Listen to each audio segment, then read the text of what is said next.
Hi, folks. Welcome back. Great to have you here. Rush Limbaugh and the one and only Excellence in Broadcasting Network. It's great to have you here. It always is, where we meet and surpass all audience expectations every day, and been doing it for 27 years now, into our 28th. Our telephone number, if you want to be on the program, is 800-282-2882, and the email address, lrushbo@eibnet.com. Now, just to review, I understood the point that our first caller was making. Peter from Seattle was his name.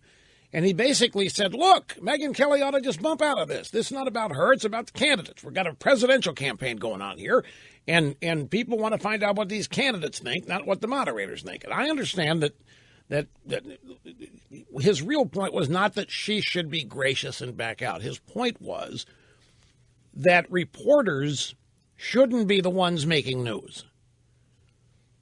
And on that basis, reporters ought to just step aside here. You know, moderate it, fine. Just ring the bell when time's up. And other than that, let it go. Let it be a free-for-all. Let it be a real debate, not an elongated Sunday show. And a lot of people have this view. But see, this is my point in the first hour. The game, the rules, the way this is all evolved, the media does control who gets access. The media does control. You've heard it. You've called here and complained about it. The Republicans have to not only beat the Democrats, have to beat the media. And you complained about that to the Republicans, and what do they tell you? Yeah, that's just the way it is. Yeah, I know, but that's our cross to bear. Well, Trump is saying, screw it. I'm not playing that game. It's a guaranteed loser. I'm not running against Megyn Kelly. I'm not running against Brit Hume. I'm not running against Chris Wallace. And I don't want them to act like they are running against me.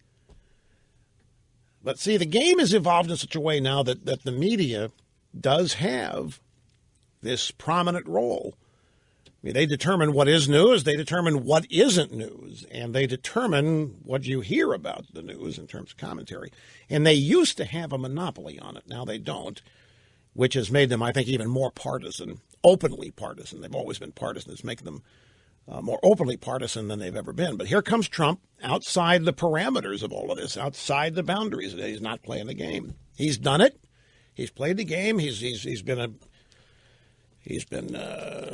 a good boy up until now. But this, for whatever reasons that he cites, is too much. But don't kid yourself. This isn't over. There are negotiations going on. The UK Daily Mail has a story here that the feud that Trump is having with Fox News has resulted in Roger Ailes calling his wife and daughter in an attempt to get him back to the debate. Headline of the story: Donald Trump feud causes panicking Fox News CEO to call Ivanka and Melania in an attempt to get the frontrunner back to the debate. But Trump says he will only speak to Murdoch. Donald Trump's refusal to attend the debate on Thursday night has sent Fox News into chaos. Well, now let's look at that. I mean, because in some people's minds, that's what the Daily Mail's reporting, UK Daily Mail. We've cited them as a credible, really good publication. Let's take a look at this from a number of different angles, shall we? Trump says that he's not going to participate in the Fox News debate on Thursday, and instead he's going to be raising money for vets. Stated reason: Megyn Kelly is going to be a moderator, and he doesn't want to go through that again, whatever it is. Now, over here, let's not forget there's a presidential race long after the primaries are over, and for all we know, Trump's already begun to run that. And one thing that Trump knows is that Democrats and liberals despise Fox News. They hate it. Fox News is Satan to them. Fox News is the Antichrist. It's irrational, but they literally hate Fox News. It's on the brain. I'm sure Roger Moore last night had to get tetanus shots and all other kinds of inoculations before. Michael Moore, what did I say? Roger Moore. Oh, yeah, that's definitely not Roger Moore. Yeah, Michael Moore. I'm sure he had to go in there and get shots before he walked in the building. Thinking Trump might be making a play to broaden his base for the general election. Some people may think that's what's going on, which no votes have been cast yet. But what if Trump already thinks he's got this wrapped up? And he's already running the general campaign now. I don't think that's the case, but some people are going to be analyzing it that way. Maybe Trump is just ticked off in general about something, and Megyn, Kelly, and Fox happen to be the target today for what is ticking him off. Maybe he's fed up with what he hears from everybody on Fox about himself. Who knows? Is it strategic? Is it personal? Is it both? Bottom line is nobody does this. In the process, Trump has taken charge of the media. While the media is out there saying, you don't get to control the media, Trump is controlling the media. Nobody gets to control the media. Yeah, they do. If they can. You telling me that Bill Clinton hasn't controlled the media, that Barack Obama doesn't control the media? Don't make me laugh. But no matter how you slice this, Donald Trump is the story. He's the story when he's there. He's the story when he's not there. Telling Fox News he doesn't want to be there is a story. He says he's got endorsements to announce. You know what? I don't have time for you people at Fox, but this guy, this evangelist over here, Falwell Jr., in my camp. Guy's smart. Guy loves me. Best evangelist going. Better than any evangelist out there because he endorsed me. You know the drill.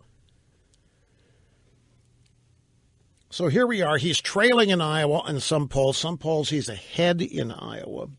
Regards nip and tuck. He's in the process of orchestrating massive media attention on his terms just before the caucuses on Monday night. He hasn't won Iowa. And for all we know, he's still a few points behind. People say if he wins Iowa, that means he's going to run the table and win the whole shebang. Ted Cruz is out saying that's a possibility. It's why you've got to vote for me. Don't waste your vote on any of these other Republicans up here, Cruz. You've got to vote for me. By the way, if Trump actually doesn't show up, and I think it's still an open question, it's another thing. You don't know for sure what's going to happen until the thing starts and he's not there. And even then, you don't know if he'll try to join the thing in progress. I mean, look, folks, where Trump is concerned, there aren't any rules. And if there are, he has no problem blowing past them. Now, just recently, Donald Trump was talking about how he's the guy, he could make deals. He could do deals with Harry Reid. He could do deals with Nancy Pelosi. He could do deals with Chuck Schumer. I would expect tomorrow night we'll hear Ted Cruz speak a lot about that. Cruz will probably ask, doing deals with Schumer, Pelosi, is that how we're going to make America great again? The risk Trump runs not showing up is that there will be nobody to rebut whatever anybody says about him from the other candidates. But he's obviously tossed that into the calculations that he has made. How's it going to play with the caucus goers? Well, that's like trying to analyze why Trump supporters hang with him through everything that he does or doesn't do. Nobody knows any of this stuff yet. All of this, much of it in a real sense, is unprecedented, which is why a lot of people are so unnerved by it. Now, there are people that hate Trump, too. And for them, Megyn Kelly's a hero. And for them, Fox News is the greatest thing to come down the pike. There are people who despise Trump. Republicans, conservatives think Trump is dangerous. The worst thing could possibly happen. Oh, my. So all of this that Fox is doing, they love it. They're supporting it. Don't doubt that Fox has their allies in this. Fox is getting plaudits from all over the place. But Fox is making it clear they would rather have Trump there. They're disappointed Trump isn't going to show up. For whatever reasons, take your pick. But right now, Trump has positioned himself in you can almost say that he is beyond news.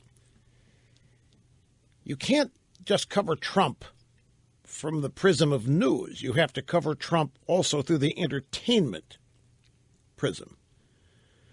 And Megyn Kelly, she herself has been featured on the covers of many pop culture magazines and websites.